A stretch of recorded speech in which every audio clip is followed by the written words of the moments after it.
Hi guys, তোমাকে একবার বলছিলাম না যে কি গাইস তোমাদেরকে একবার বলছিলাম না যে আমাদের দুইটা হাঁস আছে। ওকে, আচ্ছা গাইস, তোমাদেরকে একবার বলছিলাম না যে আমাদের দুইটা হাঁস আছে, একটা মুরগি আছে আর দুইটা গরুও আছে। ওইখান থেকে একটা যে মুরগিটা ছিল সেটা মরে গেছে। কিভাবে সেটা জানি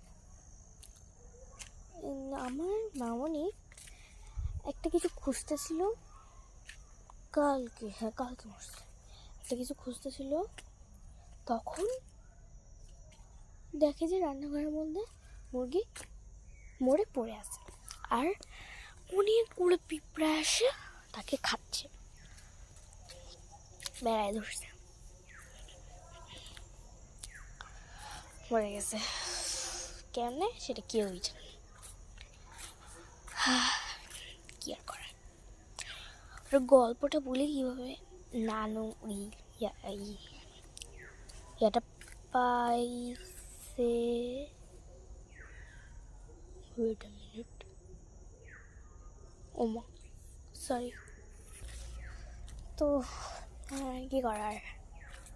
সো গাইস, আমাদের যে হাঁসগুলো আছে এই হাঁসগুলো না জব করে ফেলছে। কেন?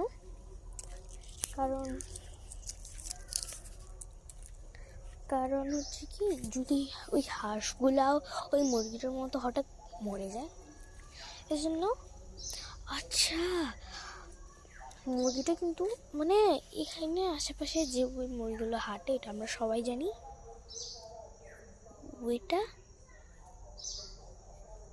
হলো আমরা সবাই জানি যে মরা কোনো কিছু খাওয়া যায় না। মানে মুরগিটা মরে গেছে তো আর খাওয়া যাবে না। সো কি করছে, এই দুটো হাঁসকে মেরে মানে জব করে ফেলছে। যদি ওরা মরে যায় হঠাৎ, আফসোস যে মুরগিটা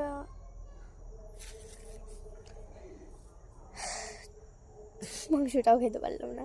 দেশি মুরগি ছিল, আমার অনেক ইচ্ছা দেশি। অফকোর্স আশেপাশে যে মুরগিগুলো হাটে গ্রামের মধ্যে অফকোর্স দেশি হবে। ওকে, তো ওই মুরগিটা আমার নানু কীভাবে পাইছি সেটার গল্পটা শুরু।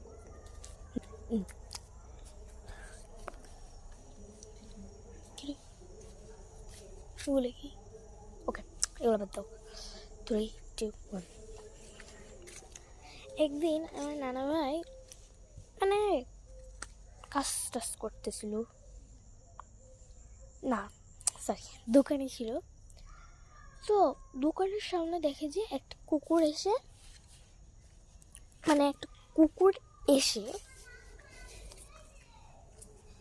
একটা ছোট মুরগির বাচ্চাকে নানা ভাই দোকানের সামনে ফেলে আর চলে যায়। তো আমার নানা ভাই ওই ছোট মুরগির বাচ্চাটাকে নিয়ে বাসায় চলে আসে আর নানুকে দেয়। আর নানু ওটা পালতে পালতে পালতে বড় করে ফেলে, অরেঞ্জ কালারের পালতে পালতে বড় করে ফেলে। কিছু আওয়াজ পাচ্ছ? ছোট মুরগির বাচ্চা। আর তো ওটা পালতে পালতে বড় করে ফেলে, কিন্তু ওই মুরগিটা ডিমও দিত, আমরা খাইতাম। তো এখন কি হলো, মরে গেল। এর জন্য দুইটা হাঁসটাকেও মেরে ফেলছে। বাই।